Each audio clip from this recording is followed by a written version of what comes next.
Alright, for today I have created a story and that too from AI. But I really like this story, like it has a angle of suspense and mystery in it. So I'm going to read it and it's like a storytelling session today. Let's see what you have in it. So the story starts by the name Passenger in Seat 17A. The airport was unusually quiet. Ethan checked the departure board for the third time. Flight 482, on time, good. He hated delays. At 24, Ethan had already spent more time in airports than most people twice his age. His job involved traveling between cities, and although it sounded exciting to his friends, he was beginning to find it exhausting. As he sat near the gate, his phone buzzed. Mum, safe flight, don't forget to call when you land. Ethan smiled. I won't forget this time. Almost immediately another message appeared. Mum, you forgot the last 3 times? He laughed quietly. Fair point. A boarding announcement echoed through the terminal. Passengers began lining up.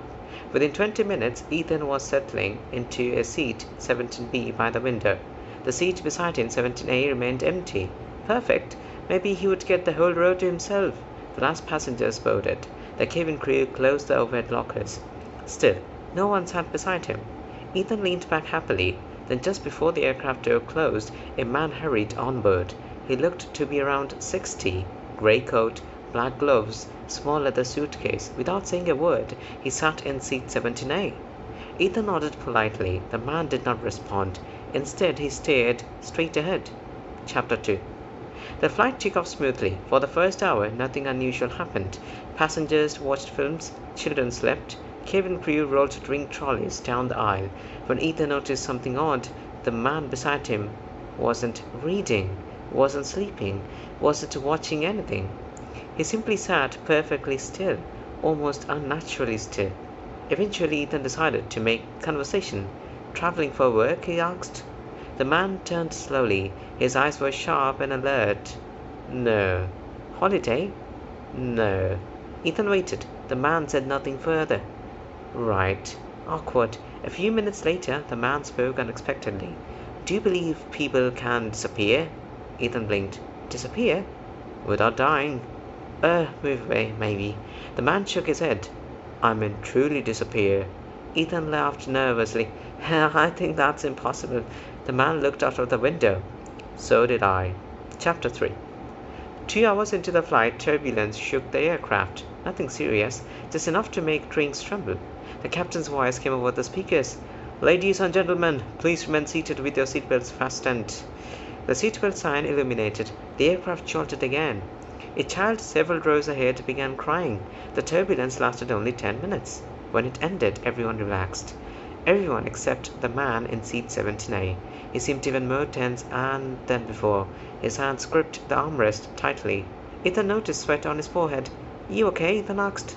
The man hesitated. Then he leaned closer. Has anyone spoken to me? What? Since I boarded. Ethan frowned. I just spoke to you. Before that. Ethan thought actually nobody had. Not a flight attendant. Not another passenger. No one. The man nodded slowly, as expected. A cold feeling crept through Ethan's stomach. Next chapter. An hour later, a flight attendant approached. Would you like something to drink, sir? She was looking darkly at Ethan. Water, please. She handed him a bottle, then she moved on, without acknowledging the man beside him at all. Ethan glanced toward seat 17A. The man was staring straight ahead again. You saw that? Ethan whispered. Yes. She ignored you. She couldn't see me. Ethan laughed, but it sounded forced.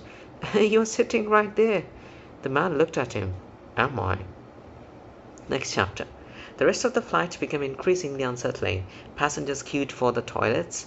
Children ran briefly along the aisle. Cabin crew chatted with travelers. Nobody interacted with the man. Nobody looked at him. It was as though seat 17 didn't exist. Several times Ethan watched carefully. Every single person glanced past it. Never at it. Never once. Finally, Ethan could no longer ignore the obvious. Who are you? He asked. The man sighed. My name is Daniel Cross. What's happening? I don't know. You expect me to believe nobody can see you? I don't expect anything. The man looked genuinely tired. 3 days ago, my wife stopped recognizing me.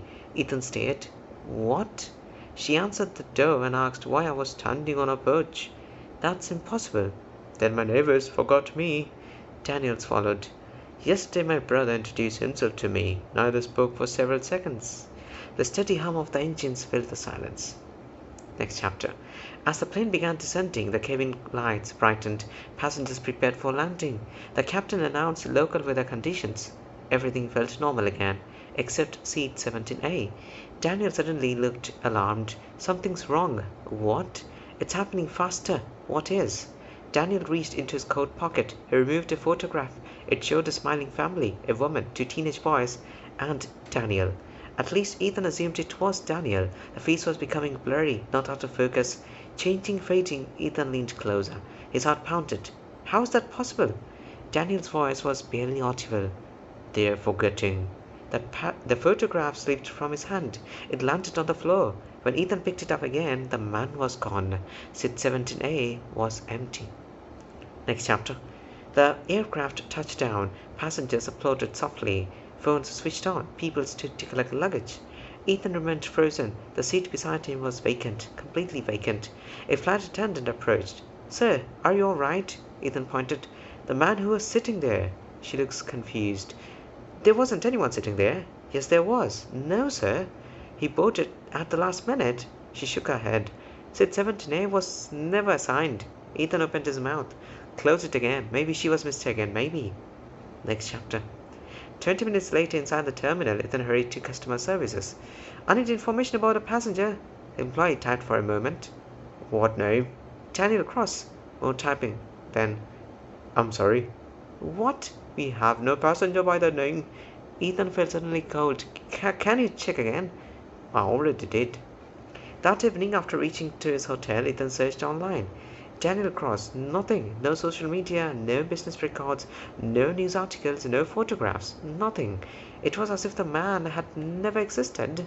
Ethan closed his laptop. The room felt strangely quiet.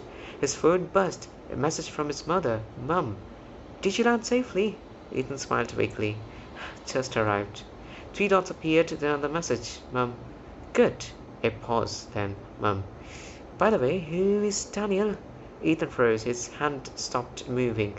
Slowly, he looked at the photograph lying on the hotel desk, the photograph he had somehow brought with him. The one showing a smiling family, a woman, 2 teenage boys, and an empty space where someone seemed to have been standing. End of the story. That was a wonderful story, though. I really liked it. You tell me how was the story for you, and I guess I will meet you once again in my next video. That was a great short and quick video, by the way. Thank you for listening to my yapping. I will meet you guys in the next one. Promise. Bye bye. Annie loves you.